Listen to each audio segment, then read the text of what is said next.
Okay, hi everyone. I hope you're all okay and you're coping with the current situation as well as you can. I kind of assumed things would start getting back to a bit of normalcy by now. So I'd planned to start a unit on creating presentations this term, but because of the recent announcement that schools will be closed for at least another 3 more weeks, I thought it'd be a little bit more appropriate to spend a bit of time exploring the impact that the current situation can have on our mental health and our well-being, and hopefully help you to identify some strategies that might make things a little bit easier. So well-being is all about being able to experience good health, happiness, and being able to manage stress, and it's not always easy to find the right strategies to establish and maintain our well-being. Often the most successful methods are unique to you, and ones that can be consistently applied in your own personal situation. But I've gathered and adapted some ideas and advice from the National College website that will hopefully help.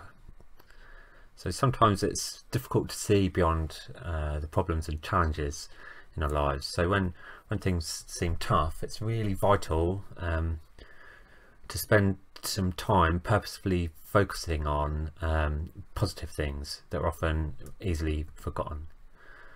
So remember to try to take a few moments every day to reflect on the good things that are happening in our lives, rather than just focusing solely on the bad things. So perhaps through writing in a journal or spending some time each morning to notice something that you can be thankful for and feel positive about. Studies have shown that people that participate in daily physical activity are less likely to suffer from stress and anxiety. Now, personally, I've always found it really difficult to motivate myself to exercise regularly, and working from home, as much as I have been, has reduced how much I walk about and move around a lot. So I recently started doing a fun YouTube exercise series with my son, and that's been really helpful to keep us both active, and it's a really nice, fun way for us to spend some time together as well. So you can try to follow a series of fitness videos online, or if you prefer, you can just simple things like going for a walk each day and just making sure you're up and moving about. Even if you can't find time to do it during the week, then try to carve out some time at the weekend. It's really important to stay fit and active. Many people also find that just the connection with outdoors and being able to walk in an open or green space helps reset the mind and well-being for the day. So just try as best you can just to try and keep active. Okay, when your thoughts are overwhelmingly negative, it can be really hard to find headspace and to think positively. There are lots of really useful advice on mind.org about ways to think and feel more positive. One way of taking your mind off things is to set yourself small challenges. That's one of the tips that I really liked off their website. So making small goals, such as trying a new recipe or learning the days of the week in a new language, doing things like that can really help you feel much more positive about yourself. So just focus on small wins. Don't chase big achievements. Do little things and use those as a springboard. And whatever you can do, whatever you can achieve, be proud of that and be positive about those things. Another important aspect of maintaining good mental well-being is getting a good night's sleep. Now, many sources of advice across the web recommend listening to soothing sounds to relax before going to sleep, and there are lots of meditation sounds on things like YouTube and Spotify.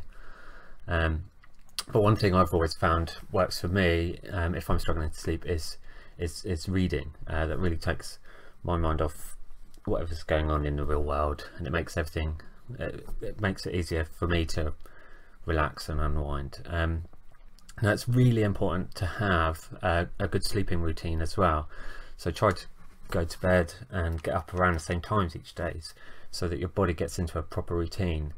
It's going to be really easy to get out of routine when we're in situations where we're all just at home all the time. But getting out of that routine when things start getting back to normal is going to be really difficult. So it's important to try to maintain a good sleep routine now, because it'll make everything much easier when things start getting back to normal.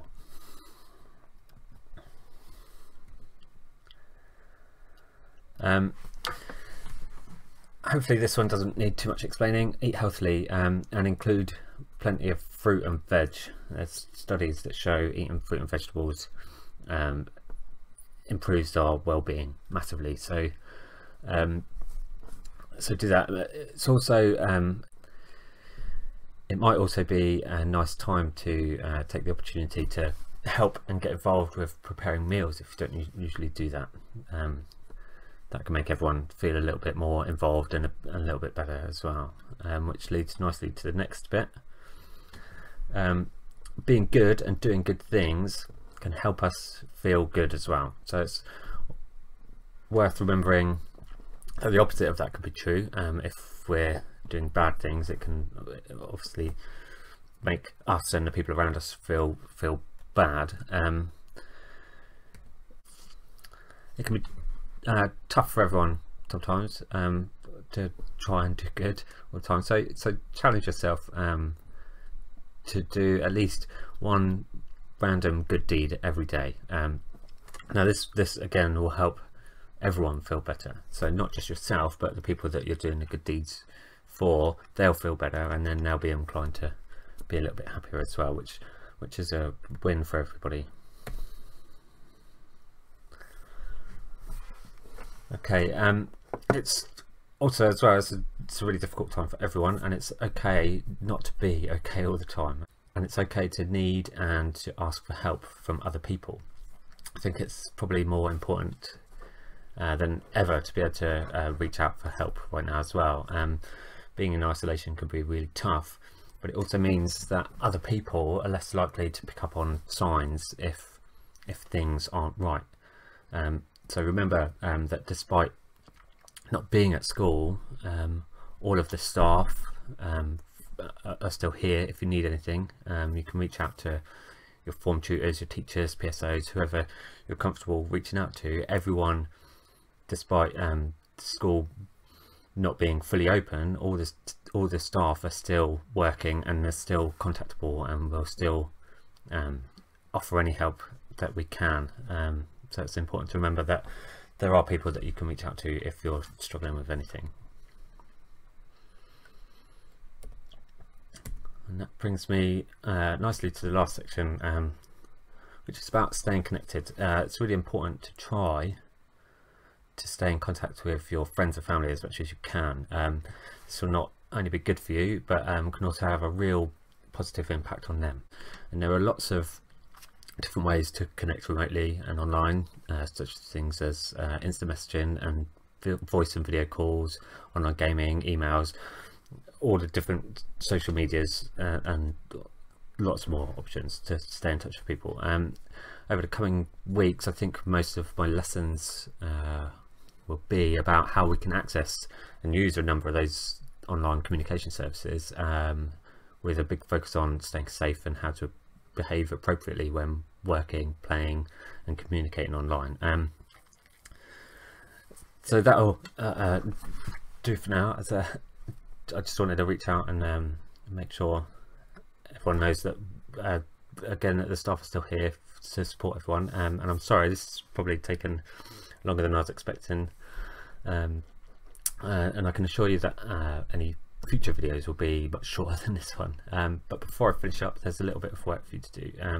So your work for today is to list 10 positive and appropriate things that you did or that happened to you over the Easter break. You can either write them in the Google Docs file that's attached to today's assignment in Google Classroom, or you can list them in a different app of your choice, as long as you're able to share them with me. Okay, that's it for me today. I hope you all stay safe and well, and please let me know if you need anything. Also keep an eye on Google Classroom for new work. That's where I'll be posting the assignments as we go. Have a lovely rest of your Monday, and I'll see you soon.